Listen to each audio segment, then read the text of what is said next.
Topic आपका posology चल रहा है।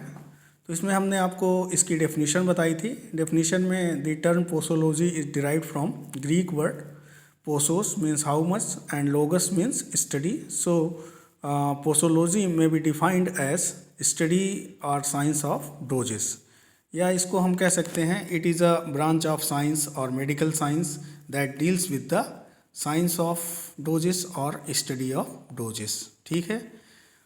डोज क्या होता है? डोज हमने आपको बताया था कि डोज एक क्वांटिटी होती है जो कि किसी भी डिजीज के ट्रीटमेंट के लिए या उसकी रोकथाम के लिए या उसके पहचान के लिए इसको यूज़ किया जाता है। ठीक है। इसके अलावा डोज को अगर हम देखें तो डोज इज़ अ सब्सटेंस और dose is a particular amount which is administered to the patient for producing some favourable effect. ठीक है ना, या सम फेवरेबल फार्माकोलॉजिकल इफेक्ट ये कह सकते हैं।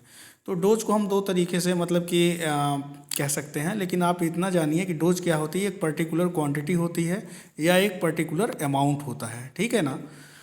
तो इसको थोड़ा सा डेफिनेशन हमने आपको क्लास में भी बताई है और फिर से भी बोल दे रहा हूँ कि डोज क्या होता है। Dose is a particular amount which is administered to the patient for producing a favourable pharmacological effect, या कह सकते हैं कि डोज क्या होता है। Dose is a particular amount which is used for the treatment, prophylaxis और prevention of any disease in human beings और एनिमल। ठीक है ना।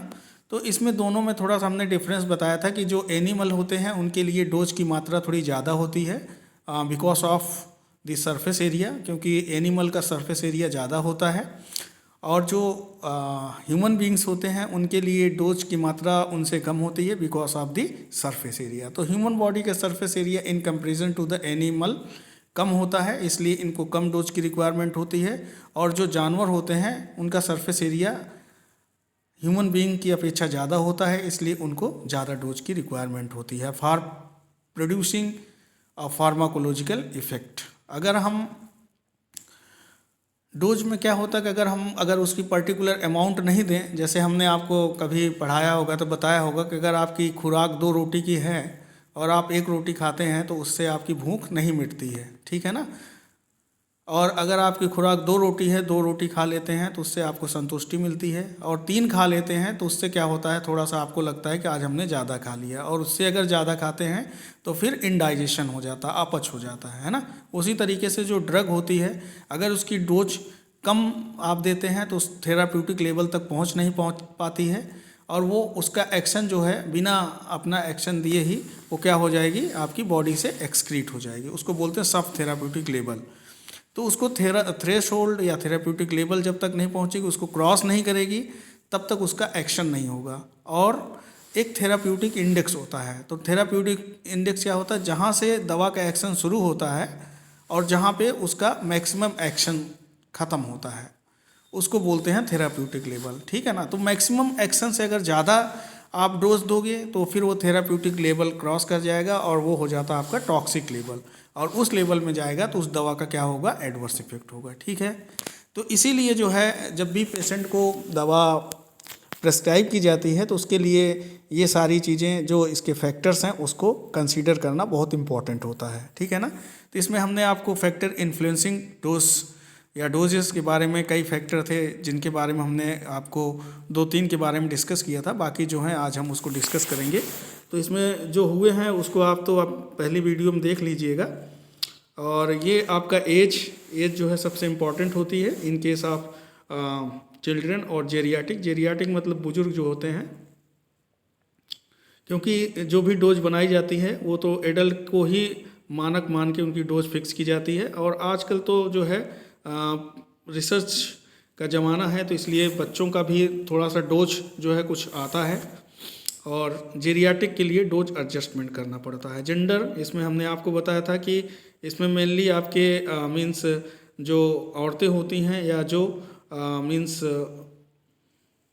आदमी होते हैं, इसमें थोड़ा सा डिफरेंस होता है बिकॉज ऑफ देयर फिजियोलॉजी, क्योंकि जो महिलाएं हैं उनके लिए थोड़ा सा कुछ ड्रग्स होते हैं, जैसे मॉर्फिन एंड बार्बिचुरेट्स है, ये आपकी नारकोटिक ड्रग है, और ये जो होती है औरतों में ज़्यादा एक्साइटमेंट प्रोड्यूस करती है बिफोर सेडेशन। सेडेशन मतलब स्लीपिंग कॉजिंग इंग्रेडिएंट, या सेडेशन का मतलब हो गया स्लीप जो प्रोड्यूस, ऐसे ड्रग जो कि स्लीप प्रोड्यूस करते हैं, या उनको बोलते हैं सेडेटिव ड्रग, और ये प्रोसेस जो होती है उसको बोलते हैं सेडेशन।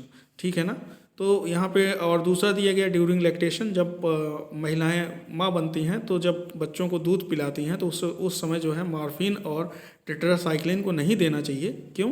क्योंकि ये जो होता है कि दूध में एक्सक्रीट होता है, और अगर वो चीज़ बच्चों को जाएगी तो अल्टीमेटली उनको नुकसान होगा। टेट्रासाइक्लिन का क्या है कि बच्चों के दांत पीले होने लगते हैं, और मॉर्फिन क्या होती है आपकी नारकोटिक ड्रग होती है, तो इससे एडिक्शन होने लगता है। ठीक है ना। तो ये दोनों चीज़ें जब दवा दी जाती है तो उसमें थोड़ा सा ध्यान रखना चाहिए। बॉडी वेट, जैसा अभी हमने बोला surface area, body weight important होता है। अकॉर्डिंग टू वेट जो होता है डोज का निर्धारण किया जाता है। जैसे बच्चों का वेट कम होता है, जेरियाटिक पेशेंट का भी वेट एडल्ट से कम होता है, तो इसलिए इसको जो है थोड़ा सा कंसीडर करना पड़ता है। इमोशनल फैक्टर, ये जो होता है आपका मेनली जब फिजिशियन के पास आप जब जाते हैं तो उसका जो हाव भाव होता है उसको देख करके जो पेशेंट को इफ़ेक्ट होता है उसको बोलते हैं इमोशनल फैक्टर। तो इमोशनल फैक्टर भी आपका एक साइकोलॉजी प्रोड्यूस करता है, और साइकोलॉजी जो होती है बहुत इंपॉर्टेंट होती है। अगर पेशेंट की साइकोलॉजी बन जाती है कि डॉक्टर अच्छे हैं और इनकी दवा से हमको आराम मिलेगा, तो उनको डेफिनेटली आराम मिलता है। और अगर उन्होंने मेंटलिटी बना ली कि ये डॉक्टर ठीक नहीं है, तो ये रिस्पांस जो होता है डॉक्टर के रिस्पांस से पेशेंट को जो भी फीलिंग्स आती है वो होते हैं आपके ये इमोशनल फैक्टर। ठीक है।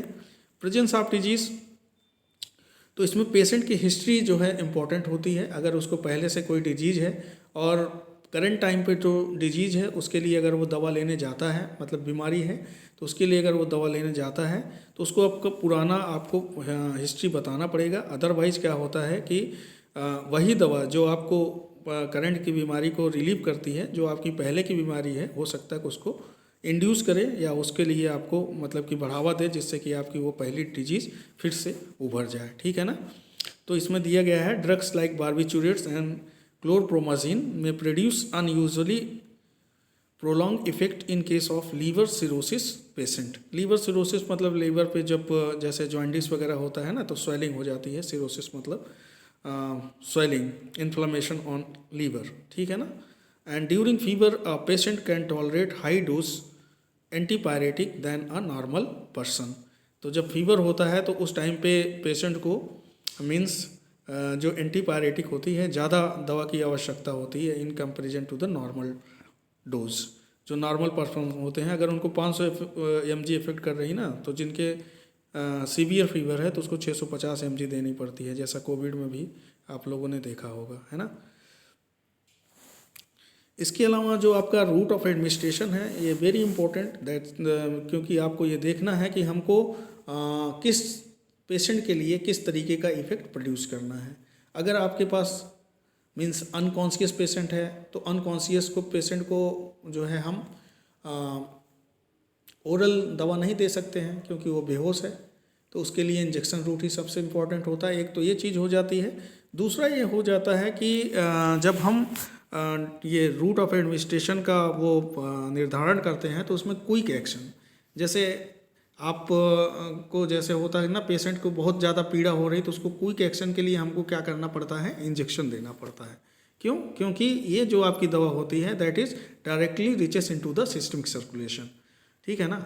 और अगर आप टैबलेट देते हैं तो पहले वो क्या होगी, उसका डिसइंटीग्रेशन होगा, देन डिजोल्यूशन, देन उसका एब्जॉर्प्शन, देन फार्माकोलॉजिकल एक्शन। तो यहाँ पे उसको 4 स्टेप क्रॉस करने के बाद फिर आप जब उसको मीन्स पेशेंट को रिलीफ मिलेगा तो आधे घंटे का टाइम लग जाता है। तो इसलिए हमको देखना है कि पेशेंट को क्विक एक्शन की ज़रूरत है या वो नॉर्मल है, उसको बीमारी है तो हम टैबलेट, कैप्सूल, सिरप वगैरह से काम चला सकते हैं। तो depending upon the condition of patient we can prefer the route. तो आईवी जो होता है आपका, आईवी सबसे इम्पॉर्टेंट रूट होता है इंजेक्शन का। इसमें आपकी डोज कम लगती है और इफ़ेक्ट इसका तुरंत होता है, क्विक एक्शन होता है। ठीक है ना। इसके अलावा अगर पेशेंट मतलब कि नॉर्मल कंडीशन में है तो उसको आप जो है टैबलेट, कैप्सूल, सिरप ये सब दे सकते हैं। इसके बाद टाइम ऑफ एडमिनिस्ट्रेशन। तो टाइम ऑफ एडमिनिस्ट्रेशन का मतलब फ्रीक्वेंसी। या कह सकते हैं कि जैसे आदमी जब खाना खाता है तो कुछ ऐसे दवाएं होती हैं जो कि खाना खाने के बाद बोलता है डॉक्टर, कुछ ऐसी दवाएं होती हैं जो कि आपको खाली पेट दी जाती हैं, तो उसका एब्जॉर्प्शन उस टाइम पे ज़्यादा होता है, उसका इफ़ेक्ट उस टाइम पे ज़्यादा होता है। इसलिए डॉक्टर ऐसा प्रेफर करता है कि आप खाना खाइए उसके बाद दवा खाइए, तो वो जो है उसका एब्जॉर्प्शन अच्छा होगा। और खाली पेट जो बोलते हैं, खाली पेट आप खाएंगे तो उसका एब्जॉर्प्शन ज़्यादा होगा। अगर उसको खाना खा के आप खाते हैं तो उसका एब्जॉर्प्शन कम होगा, तो फिर उसका फार्माकोलॉजिकल एक्शन भी कम होगा। तो ये टाइम ऑफ एडमिनिस्ट्रेशन का मतलब कि प्रेजेंस ऑफ फूड, आपको मतलब कि स्टमक में मतलब कि फूड है उस टाइम पे दवा को पहुंचाना है, या आपको खाली पेट देना है, तो ये होता है आपका टाइम ऑफ एडमिनिस्ट्रेशन। तो the presence of food in stomach delay the absorption of drug while drug are rapidly absorb in empty stomach. ठीक है ना। तो इनका एक कॉमन कहना है कि अगर दवा जो है फूड के साथ मिल जाती है तो उसका एब्जॉर्प्शन कम होता है, और खाली पेट रहता है तो उसका एब्जॉर्प्शन ज़्यादा होता है। लेकिन डिपेंडिंग अपॉन दी ड्रग, कुछ ड्रग होती हैं जिनका एक्शन हमको खाली पेट पे ज़्यादा मिलता है और जिनका एक्शन हमको खाने के बाद मिलता है, तो ये तो कॉमन बात हो गई। And the irritating drug are better tolerated if administer after meals. जैसे आयरन टैबलेट है, तो कुछ ऐसी दवाएं होती हैं अगर आप उसको खाली पेट खा लेना तो आपको वोमिटिंग हो जाएगी, because of this type of drug produce irritation into the stomach. और इरिटेशन होगा तो मिचली मीन्स नाउजिया, उसके बाद वोमिटिंग। तो इस दवा को अगर आप खाने के बाद खाते हैं तो आपको इसका अच्छा एक्शन मिलेगा। ठीक है।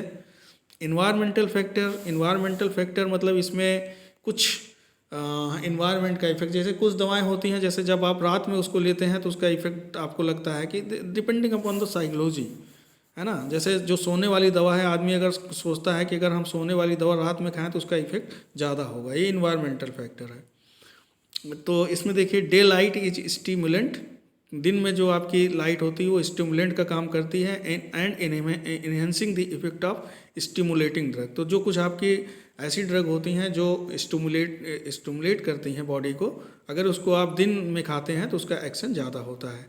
And darkness is a sedative, सोने वाली दवाएं, तो डार्कनेस क्या होती है आपकी सिडेटिव के लिए होती है। एंड हिप्नोटिक्स, तो darkness is a sedative, hypnotics are shown more effect at night. तो अगर रात में अगर आप सिडेटिव हिप्नोटिक्स लेते हैं तो उसका इफेक्ट ज़्यादा होता है रात में। ठीक है ना। एक्यूमुलेशन का मतलब कि the drug which are slowly excreted may build up a sufficient high concentration in the body and produce toxic symptoms या toxic effect if it is repeatedly administered for a long time. तो कुछ ऐसी दवाएं होती हैं जिसकी frequency ज़्यादा होती है, मतलब सुबह दोपहर शाम। तो अगर उसको हम सुबह दोपहर शाम ना ले करके उसको मान लीजिए 2-3 घंटे में ज़्यादा लेते हैं, तो अगर उसका प्रॉपर एक्सक्रीशन नहीं होता है तो डोज का एक्यूमुलेशन होने लगता है बॉडी के अंदर, और वो अगर बॉडी के अंदर एक्यूमुलेट हो जाती हैं तो उसका एडवर्स इफेक्ट होता है अल्टीमेटली। तो ये हो गया accumulation. Now metabolic disorder. Metabolic disorder का मतलब ये हो गया कि जब भी आप कोई दवा ओरल लेते हैं तो उसका मेटाबॉलिज्म होता है, तो मेटाबॉलिज्म के लिए एक आपका इन्वायरमेंट होता है बॉडी के अंदर। तो अगर वो इन्वायरमेंट आपके बॉडी के अंदर ठीक है तब तो मेटाबॉलिज्म सही होगा, और अगर मीन्स इन्वायरमेंट ठीक नहीं है तो मेटाबॉलिज्म के चांसेस कम हो जाते हैं, जिससे जो भी ड्रग आपकी है उसका प्रॉपर एक्शन नहीं होता है। ठीक है ना। Changes in water electrolyte balance and body temperature and other physiological factor may modified the effect of drug. ठीक है ना। तो अगर इलेक्ट्रोलाइट बैलेंस बॉडी के अंदर मतलब इलेक्ट्रोलाइट की कमी है, वाटर की कमी है, या बॉडी टेम्परेचर प्रॉपर नहीं है, तो उस टाइम पे ड्रग का एक्शन प्रॉपर नहीं होगा। ठीक है। सिनर्जिस्ट, एंटागोनिस्ट और एडिशन इफेक्ट, ये तीनों आपके एक कॉमन है। तो इसमें होता क्या है, जब हम एक साथ कॉम्बिनेशन में कोई दवा देते हैं तो सिनर्जिस्ट का मतलब ये होता है कि जो आपकी एक दवा है दूसरे दवा के एक्शन को बढ़ा देगी। ठीक है। एंटागोनिस्ट का मतलब ये है कि जो आपने एक दवा दूसरी दवा के साथ दी है उसका अपोज करेगी, उसके एक्शन को हो सकता है डिक्रीज कर दे, या हो सकता है कि उससे कोई और रिएक्शन करके एडवर्स इफेक्ट प्रोड्यूस करे, उसका एक्शन कम कर देगी। ठीक है। एडिशन इफेक्ट ये होता है कि जब हम दो दवाएं देते हैं तो उसके साथ ये दोनों मिल करके एक sum of the two drug, effect of sum of the two drug, तो इनका इफेक्ट क्या हो जाता है, जो आपने दोनों दवाएं दी हैं उसको मिल करके जितना मतलब वो जोड़ आता है उस तरीके से वो एक्शन प्रोड्यूस करती हैं। तो इसको बोलते हैं एडिशन, ठीक है, एडिशन इफेक्ट। एडिशन के इफेक्ट का मतलब sum of the two drug, ठीक है ना। जो आपका मीन्स फाइनल इफेक्ट होगा that is equal to the addition of the first and second drug. Clear. तो मीन्स सिनर्जिस्ट में एक्शन बढ़ जाता है, एंटागोनिस्ट में एंटागोनाइज करेगी, वो इसके एक्शन को कम कर सकती है, एडवर्सली इफेक्ट कर सकती है। एडिशन इफेक्ट में दोनों जो आपकी दवाएं हैं दोनों मिल करके उसके जो भी प्लस में आएंगी उतना एक्शन वो प्रोड्यूस करेंगी। इडियोसिंक्रेसी का मतलब ये होता है कि इसमें जो होता है अनयूजुअल इफेक्ट होता है। जैसे आप कोई दवा दे लेंगे तो उसका वो इफेक्ट ना होकर के कुछ अलग तरीके का मतलब कि इफेक्ट हो जाता है, जिससे आदमी जो है अलग तरीके का बिहेवियर करने लगता है, ठीक है ना। तो ये कुछ आपकी जो हैबिचुअल ड्रग्स होती हैं, एडिक्शन ड्रग्स होती हैं, उसमें ये केसेस आते हैं, ठीक है। तो ये an extraordinary responses to a drug which is different from its characteristic pharmacological action is called idiosyncrasy. तो वही अनयूजुअल इफेक्ट है जिसका इफेक्ट होना चाहिए जो वो ना हो करके कुछ और इफेक्ट प्रोड्यूस करे, जिससे बॉडी को नुकसान होता है और पेशेंट जो है कुछ अलग तरीके की हरकत करने लगता है, ठीक है। टॉलरेंस का मतलब ये होता है कि कुछ ऐसी दवाएं होती हैं जो आदमी हैबिचुअल होने लगता है, डोज एडिक्शन होने लगता है। तो कुछ समय ऐसा होता है ना कि जैसे उसकी मान लीजिए 500 mg की खुराक है, तो उसको अगर हम 500 mg देते हैं तो फिर 500 mg उसके लिए फिर क्या हो जाती है, नेग्लिजिबल हो जाती है, उस पर उसका एक्शन ही नहीं होता। तो इसको बोलते हैं टॉलरेट करना। तो उसको जब आप 500 से ज़्यादा डोज देंगे तब उसको जो है उस डिजीज़ के लिए उसको आराम मिलेगा। तो ये होता है टॉलरेट करना। तो जितनी अनयूजुअल मतलब कि जितनी यूजुअल डोज है अगर उससे ज़्यादा उसको ज़रूरत पड़ रही है फार्माकोलॉजिकल एक्शन के लिए तो उसको बोलते हैं टॉलरेट करना, ठीक है ना। तो ये ड्यू टू द एडिक्शन या ड्यू टू द हैबिचुअल, जैसे कुछ लोग होते हैं ना नारकोटिक ड्रग या मॉर्फिन वगैरह लेते हैं तो उनको पहले शुरू में 1 mg लिए, 2 mg लिए, फिर बाद में उनको पता ही नहीं चलता तो 4 mg लेने लगते हैं। तो ये क्या होता है, टॉलरेंस। तो when an unusual drug doses of drug is required to elicit an effect ordinary produced by the normal therapeutic dose of the drug, this phenomena is termed as a drug tolerance। समझ गए ना। टैकीफाइलेक्सिस में इसमें क्या होता है कि जब हम कोई दवा जो है बार बार पेशेंट को देते हैं, फ्रिक्वेंसी उसकी ज़्यादा होती है, तो वो क्या करती हैं, सेल जो होती हैं उनके रिसेप्टर जहाँ पे जाने होते हैं वो ब्लॉक कर देती हैं, जिससे वो दवाएं वहाँ तक नहीं पहुँचती हैं और उसका फेवरेबल इफेक्ट नहीं होता है और डोज का एक्यूमुलेशन भी होने लगता है बॉडी के अंदर। तो इससे क्या होता है कि पेशेंट को अल्टीमेटली नुकसान होता है। And this phenomena is called tachyphylaxis. इसमें देख लीजिए, it has been observe that when certain drugs are administered repeatedly at short interval the cell receptor get blocked and pharmacological response to that particular drug is decreased, ठीक है ना।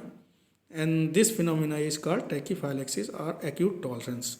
तो इसमें वही है कि जब तक वो दवा जहाँ तक पहुँचनी थी वहाँ तक पहुँच ही नहीं पाएगी तो उसका एक्शन अल्टीमेटली कम हो जाएगा और जो है ड्रग का एक्यूमुलेशन भी होने लगता है, जिससे बॉडी के अंदर कुछ अनयूजुअल रिएक्शन होती है और अल्टीमेटली पेशेंट को नुकसान होगा। तो these are the some factor which affect the dose. तो हमको जो है या पेशेंट जब भी डॉक्टर के पास जाता है तो ये सारे फैक्टर को कंसीडर करके ही दवा देनी चाहिए ताकि जो पेशेंट है उसको एक फेवरेबल फार्माकोलॉजिकल रिस्पांस मिल सके, ठीक है।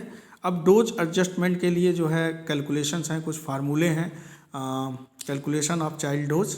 तो चाइल्ड डोज के कैलकुलेशन के लिए कुछ फार्मूले हैं, उसको हम अपने नेक्स्ट क्लास में करेंगे, ठीक है ना।